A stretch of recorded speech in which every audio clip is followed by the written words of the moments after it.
You better think once if you think that it's okay for you to talk to me like that.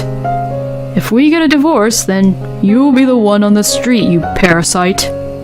My husband, Will, sneered at me as he said that.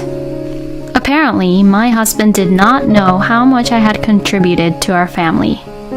I was so angry that I filled out the divorce papers that he had shoved in my face, right then and there. You finally signed the papers, huh? He says that as he smirks at me. Well, you better be proud of your victory while you still can. You'll be the one who gets hurt later, though. My name is Reese. I am 32 years old and I am a full-time housewife. It has been 1 year now since I got married to my husband, Will. One might think that after a year of marriage, one would still be enjoying being a newlywed, but that was not the case for me. My husband became a very strict, bossy husband as soon as we got married. My husband and I met at a blind date. I am a little ashamed to say that I entered the company where I worked for, having graduated from an all-girls college with little experience in love and having romantic relationships. And after becoming a company employee, I was so busy with work that I had no time for romance. When I realized that I had reached this age, I panicked a little and began to participate in blind dates. And that was where I first met Will. He was also an office worker at a company and he was 2 years older than me. Being of the same age, we had a great conversation and it was fun. He asked me for my contact information and after exchanging them, he asked me out on a date. It had been so long that I had forgotten how to go on a date, but he took the lead and we had a great time. After that, Will confessed his feelings for me, and we started to go out. Since we are at this age now, I want us to be together with marriage in mind. He had said that, and we proceeded with our relationship smoothly, with me being aware of the possibility of marrying him. We continued dating for about a year and then got married. I had never been in a relationship before, and I think it is a miracle that I was able to get married. My friends around me kept saying to me, it would be perfect if only Reese could find someone good enough for her. And since I was the only one single out of my friend group, I was the one most surprised that I could finally get married. I was so happy to be congratulated by so many people at the wedding, including from my friends and my colleagues from work. I realized that getting married was a really happy thing. But now I think about it, the wedding was actually the peak of my happiness.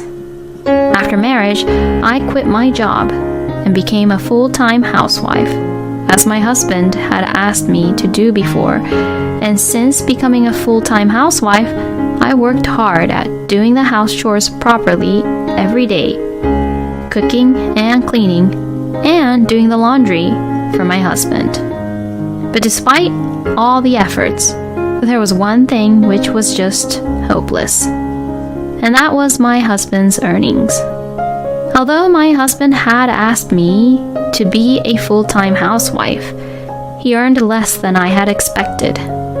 We could manage to make ends meet and live together, but it was still difficult to be luxurious, and it would be very difficult if we ever had a child. But my husband put a lot of pressure on me by saying, I'll do my best to earn money, so don't slack off on the house chores. I think I should really ask Will to have the company increase his income a little more, or I should earn money doing a part-time job. But my husband seems to value that a wife should definitely be a housewife, and it seems difficult for me to tell him how I want it to work. So I have been living off from my own savings when I go grocery shopping most of the time.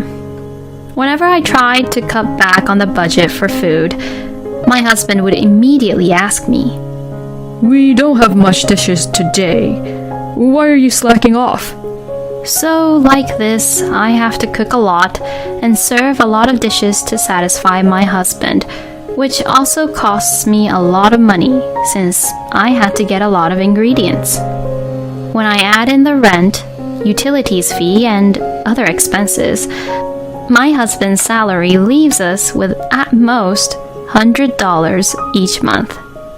Because of this situation, I cannot even afford to buy my own clothes or cosmetics. Still, I had fallen in love with my husband and married him, so I wanted to make sure that our life as a married couple was good. But then, in the midst of all this, my husband complained to me. Hey, the money I can use this week, isn't the amount a little too small? I mean, $100 is really nothing. What? But... What do you mean, but? I'm gonna get a little more money from our shared account, okay? How much are you going to take then? About $300, I think. No, that's a little too much, don't you think? Excuse me? What the hell are you saying? If I say I'll take some money, I'll take some money here. But... Since Will was too clueless, I thought that I had to tell him this, so I said this to my husband boldly. With the amount of what you earn, Will, we can only have you take $100 from our shared account. What? There's no way. Your way of controlling the family finances is clearly not good. But even if you say that, I can't have you take more than $100 while you won't let me cut down the budget for our food. You really are a useless scumbag wife. Excuse me? When I had boldly argued against him to let him know of our current situation, he began to treat me horribly. If you go against me like that, then I'll divorce you. Huh? Why would you even say that you'll divorce me? It's because you won't obey me. Do you realize that if I leave you, you'll have no choice but to become homeless? So just obey and do as I tell you to. Then my husband forcibly took $300 out of our shared account and forced me to make ends meet with the rest of the money that we have. But when I cut back on the food budget, Will would make a scene and complain again, as usual. At this rate, we would not be able to make a living, and we would just lose more and more money. So I made up my mind to get a second job. I'm actually really good with computers and machines, and I was an engineer when I previously worked at the company. I found a site where I could register and work as a freelance and receive requests to create web pages and help out with IT-related services. I put my working experiences and other information so that I could get work. At first, the jobs were pretty cheap, but I was still happy to get them. Even if it was only $100 to $200, it would still be a lot of help. And it was kind of fun to be able to work for the first time in a while. From then on, I worked hard to get more and more jobs on my own. Then, as my performance increased, the unit price per case went up. I found myself earning about $500 a month about 3 months after I started the freelance work. With $500, I can afford a lot of things. Earning some money seemed to stabilize my mind with all the concerns I had, and I was able to spend my daily life more peacefully than before. But recently, my husband began to spend money really lavishly compared to before. He started buying expensive clothes and accessories. Hey, aren't you spending too much on your clothes and your accessories? I mean, how can you buy such things with the $300 that you have? I simply wondered how he was buying things, so I asked him. Then my husband said something which shocked me. Oh, well, I withdrew money from our shared account and spent it, of course. What? You said you don't have any money, but you have it all saved really well. I quickly checked the bank book on the bank app of our shared account. But then it turned out that the money I had saved on the side had decreased by a lot. Oh no. Since you lied to me that we don't have much money, I'll reduce the amount of money I give you. Huh? And I'll be taking $500 per week for me to use it for the week. No way. That's too much. How much more do I have to cut back? As you can imagine, I had reached my limit. I couldn't let my husband do whatever he wanted any longer. You should at least understand my hardships a little. I'm working so hard on your limited income, and I think you should at least be praising me and being grateful for it. When I said that, my husband's face turned red, and he got angry. You've got to be kidding me. You have some nerves to insult me, huh? Wow, you really pissed me off. Now, I'll be taking $700 a week. If you don't agree to it, I'll divorce you. Saying that, my husband took out some documents from a drawer. I beg your pardon? Why do you have these divorce papers? I prepared all this just to make you feel threatened. So if you ever go against me anymore, I'll really divorce you. This is just completely unbelievable. How can Will be so arrogant and selfish like this? But unfortunately, at that time, I was still earning a small amount with my side job. If possible, I would like to raise my income a little more. Besides, now that my husband has taken the liberty of increasing the amount of money which he would take for the week, if I don't raise my own income, the cost of living will become really harsh. I worked harder than ever and tried to take on more work. But then one day, my income suddenly increased. I began to receive work from several clients on a daily basis with a higher price. I found myself earning about $4,000 per month. At this point, I didn't need a husband who was being very bossy and strict with me even though he didn't make much money. Then, around that time, my husband began to pick on me again. You really don't have much variation in the dishes you make. You really are a useless, good-for-nothing wife. You're a full-time housewife, so why are you so bad at doing the house chores? You're not even pretty, and you're useless as a housekeeper. You're the worst. What do you mean, a housekeeper? Have you been looking at me like your housekeeper instead of your wife? Of course. I took in a dull, plain woman like you as my wife, so you better be grateful I even did that for you. Excuse me? I can't believe you. You really are the worst. You better think once if you think that it's okay for you to talk to me like that. While saying that, he took out the divorce papers and shoved it into my face. If we get a divorce, then you'll be the one on the street, you parasite. My husband Will sneered at me as he said that. Apparently, my husband did not know how much I had contributed to our family. I was so angry that I filled out the divorce papers that he had shoved in my face right then and there.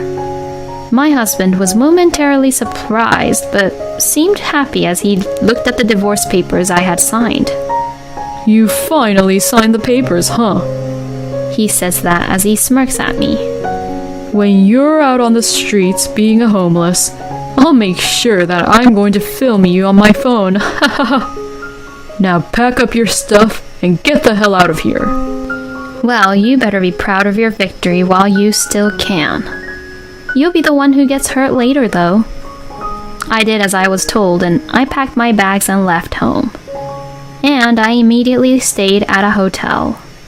My parents' house is in the countryside in another district, so after spending a night in a hotel, I went back to my parents' house. My parents were surprised that I had suddenly returned home, but they were furious when they heard what had happened. After relaxing a little at my parents' house, I decided to punish my husband for treating me so terribly. In fact, I had suspected something was fishy ever since my husband started to spend a lot of money on things. So I had asked a private investigator to look into my husband. And it turned out that my husband was having an affair behind my back with another woman. What's more, his mistress seemed to be the wife of the manager of the department where he worked at. So I sent a content-certified letter to Will's company, and also sent the department manager the photos and documents proving that Will and the manager's wife were having an affair. Soon after that, I received a phone call from my ex-husband. Hey, what the hell did you do? What do you mean? You were sneaking around and doing bad things, so I only let the public know about it. You've got to be kidding me. Because of you, I have no position in the company now, and I'm already in a lot of trouble, you know? My ex-husband's affair became quite a problem within the company. And first of all, he made the department manager very angry, which apparently made a really bad impression to the upper management about my ex-husband. So, Will had a pay cut and was transferred to a regional office as a demotion in the end. It must be really difficult to take a pay cut when the salary is so low to begin with. I even think that being in freelance would be way better, and you can still earn much more than working at Will's job. Oh yes, and of course, I'm going to ask for alimony from you as well. What the? How dare you? What the hell do you have against me that you'd go that far to make me suffer like this? What the hell are you saying, Will? Did you think that I wasn't angry at you for abusing me and saying all these horrible things at me, and then having an affair with another woman behind my back? Oh, don't you worry, you're going to hell. When I said that angrily, my ex-husband suddenly sounded weak and sad. Wait, I'll change myself, so let's just start over. What are you even talking about? How am I even going to benefit from that? No, I have income, so if you get a part-time job or something, we can both make ends meet. Well, that's too bad because I'm already earning $4,000 per month. Pardon? I make quite a lot as a freelance engineer, you know. All I need is a computer to work so I can go anywhere and have fun while I work. So there is no need for me to remarry you. No way. My ex-husband seemed really shocked to learn that I make significantly more money than he does. But it's none of my business anymore. Well, I have nothing I need to talk to you about anymore, so I'm hanging up now. Oh, hey, wait up. With that, I hung up the phone and blocked all incoming calls from Will. After that, I put a restraining order on Will to prevent him from coming over to my parents' house, and I moved to Thailand, which had been on my mind for a long time. Currently, I am living a comfortable life, working from home while living in Thailand, where the cost of living is pretty low and reasonable. Since I've experienced enough with my love life, I think I will continue to enjoy my life on my own in Thailand. It's pretty lame that Will has a low income even though he was the husband and he was acting all arrogant like that. And it's disgusting that he was also having an affair. A man like him really should go to hell, treating his own wife like that. Reese could have punished him a little more, don't you think? But whatever the case, I am glad that Reese had divorced Will and has a better life now. I hope Reese will continue to enjoy her life in Thailand and be happy. Thank you for watching until the end. Please subscribe to our channel. We hope to see you in our next video.